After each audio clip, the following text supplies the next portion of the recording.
로마서 8장 30절입니다. 우리 같이 한번 읽겠습니다. 시작. 또 미리 정하신 그들을 또한 부르시고 부르신 그들을 또한 의롭다 하시고 의롭다 하신 그들을 또한 영화롭게 하셨느니라. 아멘. 오늘은 이제 소요리 문답 32문을 공부하겠습니다. 그 주보 안쪽에 보면 32문이 있습니다. 자, 문 같이 읽겠습니다. 시작.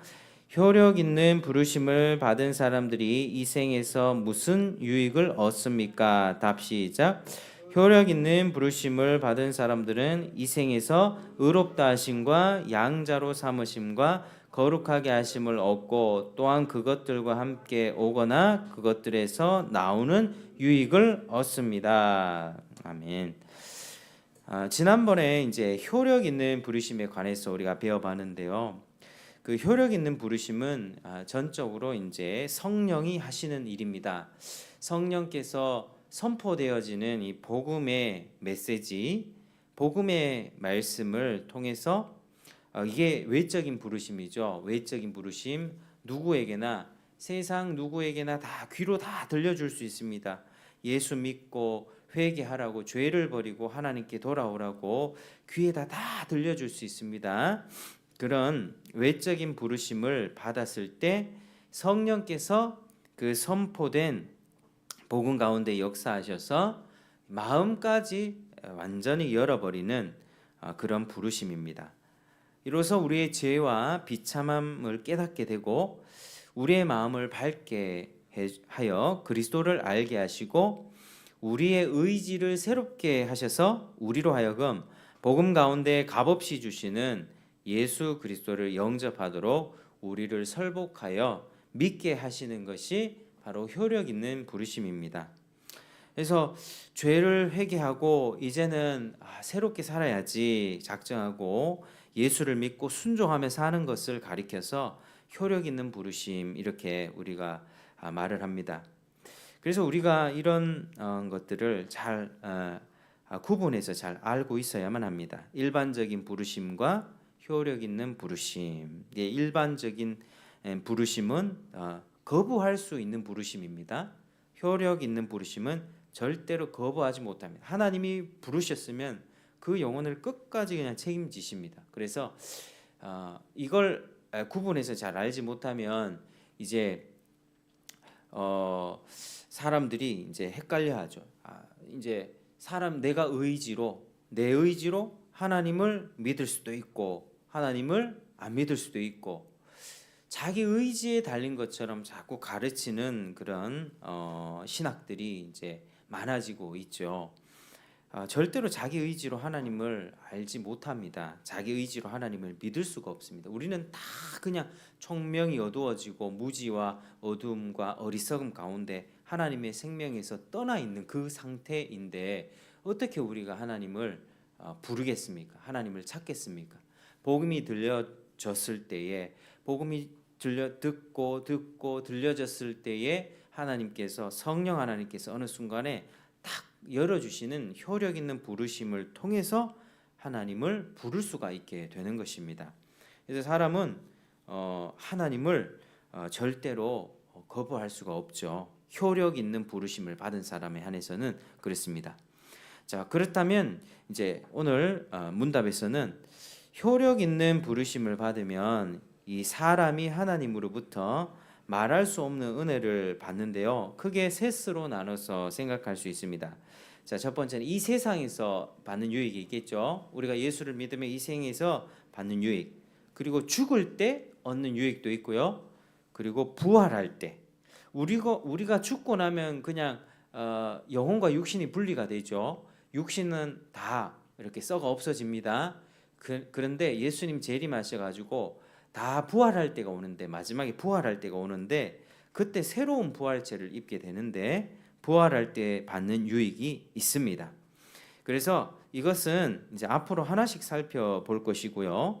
오늘은 이 생에서 지금 현세에서 우리가 땅 위에 사는 동안에 목숨이 땅 위에 있는 동안 받는 은혜가 무엇인지 대략적으로 이렇게 개괄적으로 배워보겠습니다. 왜냐하면 이어지는 문답들에서 요 내용에 대해서 하나하나씩 살펴볼 예정이기 때문에 오늘은 짧게 대략적인 부분만 살펴보겠습니다.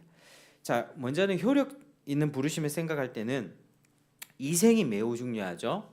우리가 살아있는 동안에 복음을 듣지 어떻게 죽어서 복음을 듣겠습니까? 살아있는 동안에만 다 기회가 있습니다.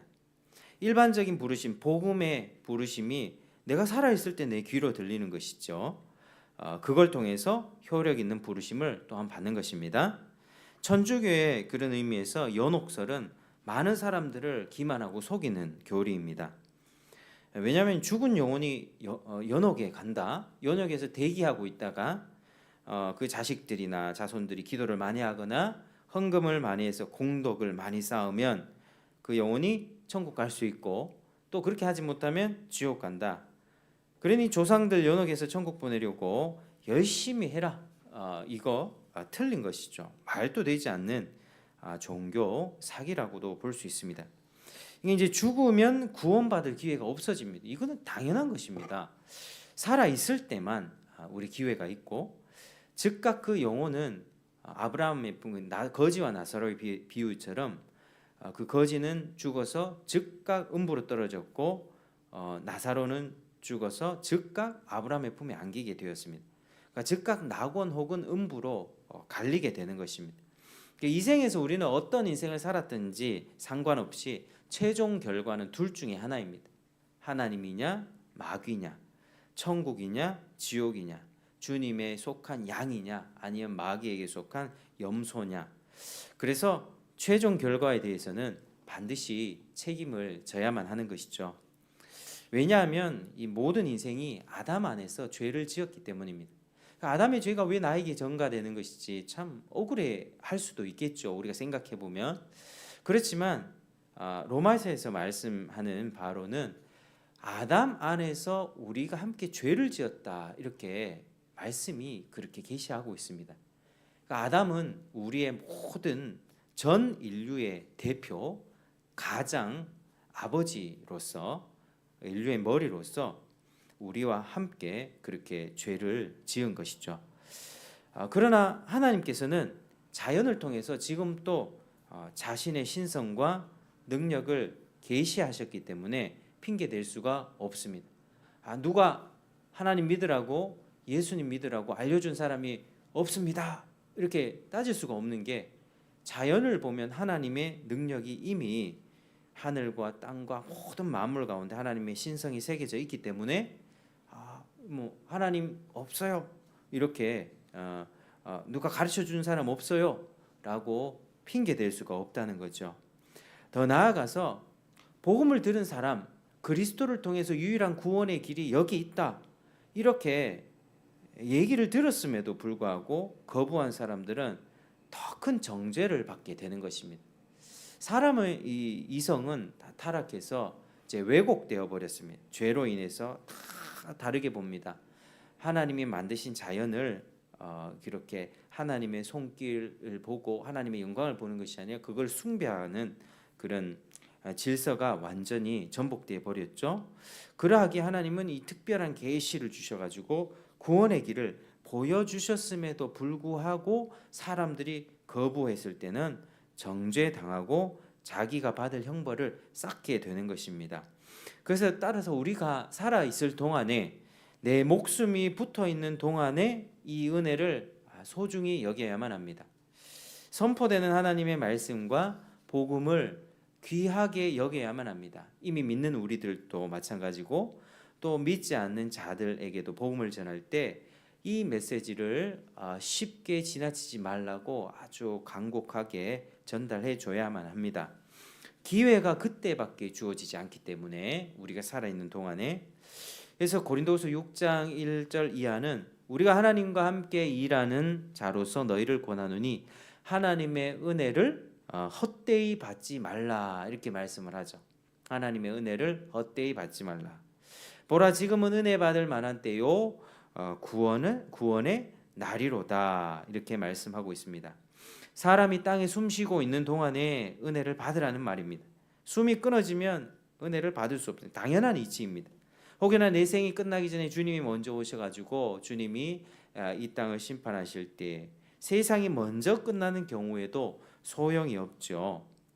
그래서 우리가 이 문답을 통해서 먼저 기억해야 될 것은 이 생에서 살아가는 삶 동안 내게 주어지는 은혜의 기회들, 하나님을 예배하고 또 말씀을 배울 수 있는 기회가 있다면 또 여러 가지 방면으로 하나님의 이런 계시를 진지하게 또 배우고 또 들을 수 있는 여러 은혜의 수단들이 있다면 그것들을 아주 부지런하게 사용하는 것이 우리 믿는 자들의 그런 삶의 태도일 것입니다.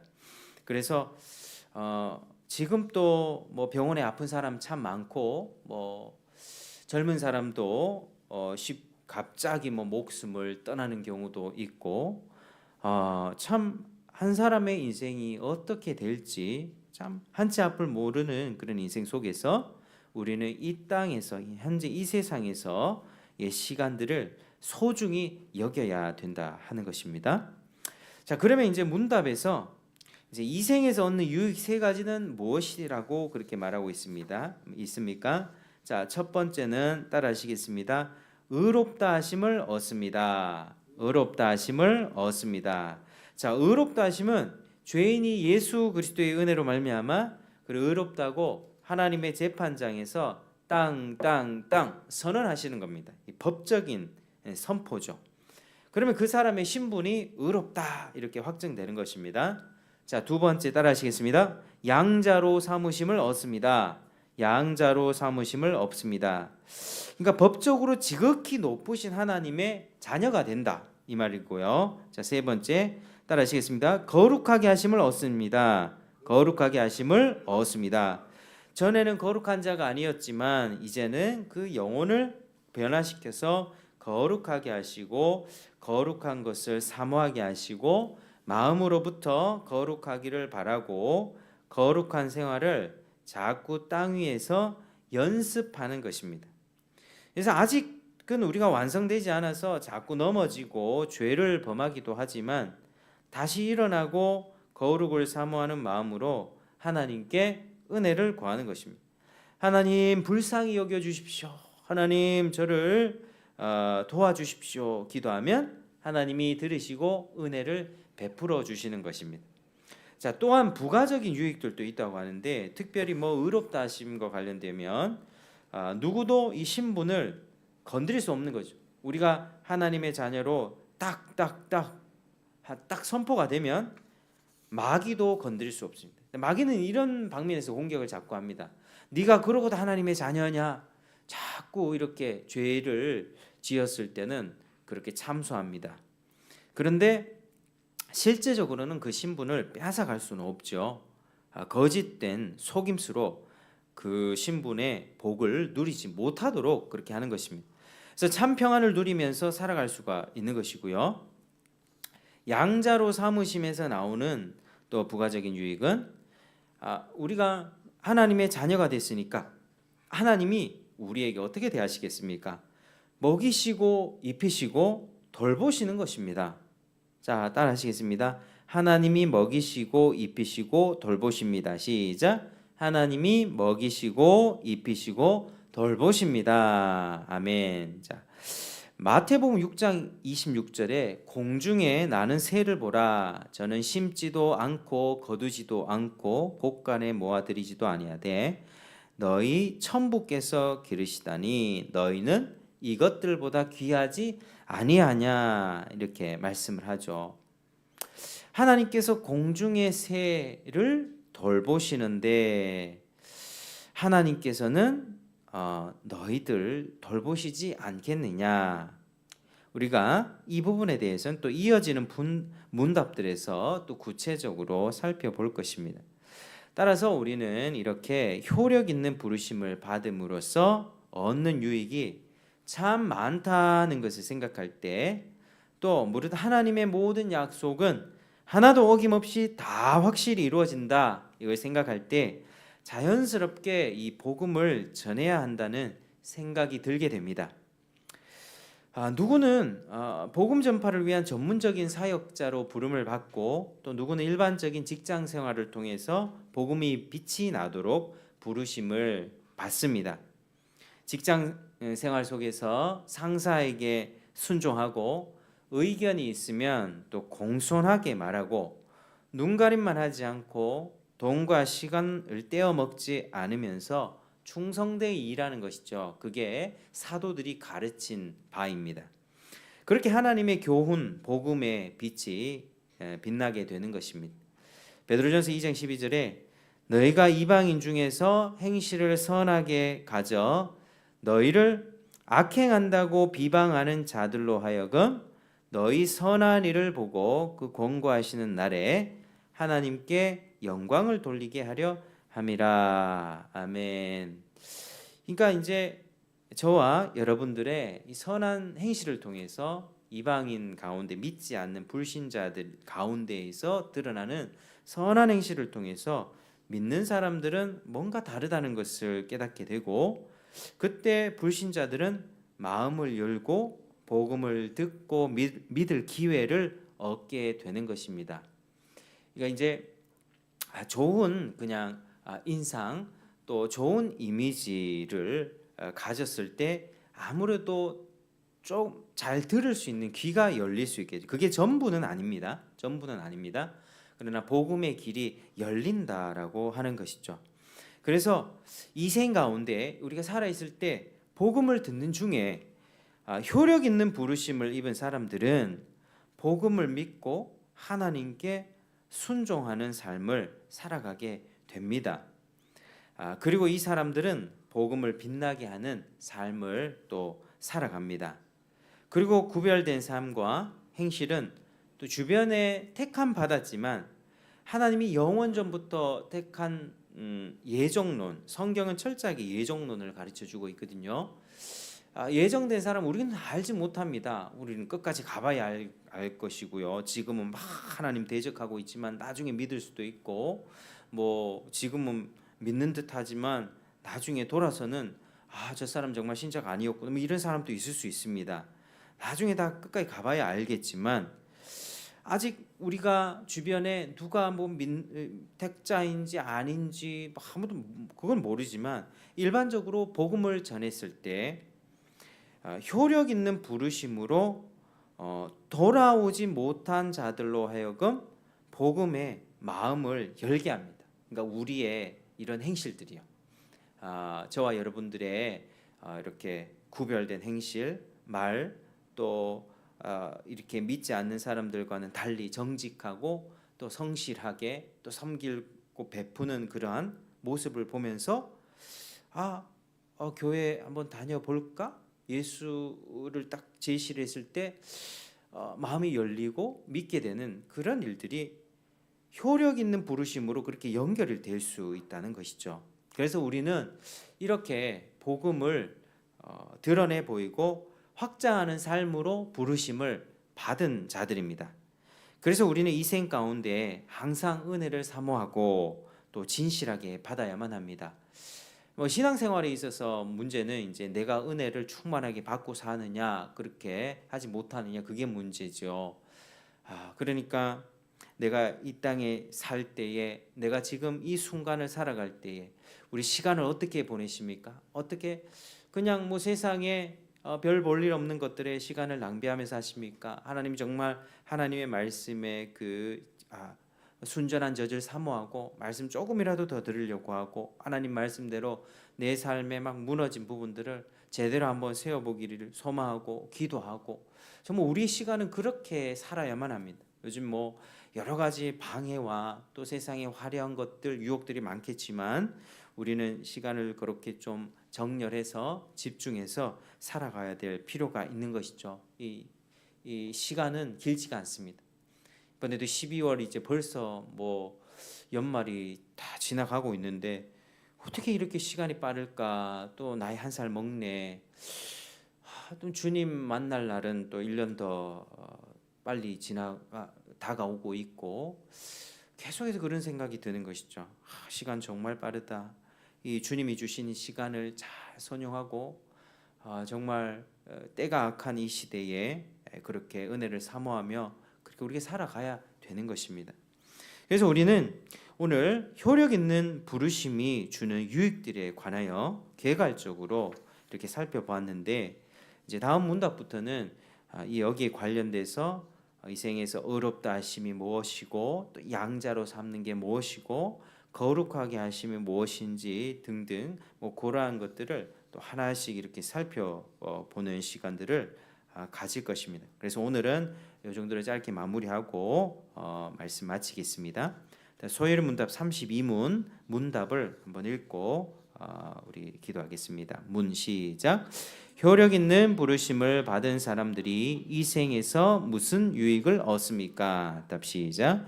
효력 있는 부르심을 받은 사람들은 이 생에서 의롭다 하심과 양자로 삼으심과 거룩하게 하심을 얻고 또한 그것들과 함께 오거나 그것들에 나오는 유익을 얻습니다. 아멘. 자, 기도하겠습니다. 하나님 아버지, 참으로 감사합니다. 하나님, 주께서 우리를 이렇게 효력 있게 불러주셔서 우리가 영원히 살아나고 주님을 바라볼 수 있게 되었습니다. 아버지, 정말 우리가 이 생 가운데 살아갈 때 이 시간을 중요하게 여기고 시간을 낭비하지 않고 소비하지 않고 거룩하게 우리가 쓰기를 원합니다. 하나님의 은혜를 더 사모하고 말씀 펼치고 기도하고 복음을 듣고 그러면서 우리 가운데 은혜를 충만하게 충전하여서 하나님의 말씀대로 살아내고 또 주변에 이 복음의 빛을 비추어서 주변 사람들을 하여금 복음의 마음을 열고 또 주께 나올 수 있도록 다리로 연결해주는 그런 저희가 될 수 있도록 도와주시옵소서. 부족하고 연약한 인생들이지만 이렇게 구원해 주셔서 감사드리며 예수께서 우리를 위해서 십자가의 피까지 흘려주시니 참으로 감사드립니다. 주님의 탄생을 기억하면서 주님 홀로 영광 받으시고 또 우리의 삶도 주님을 더욱더 닮아가는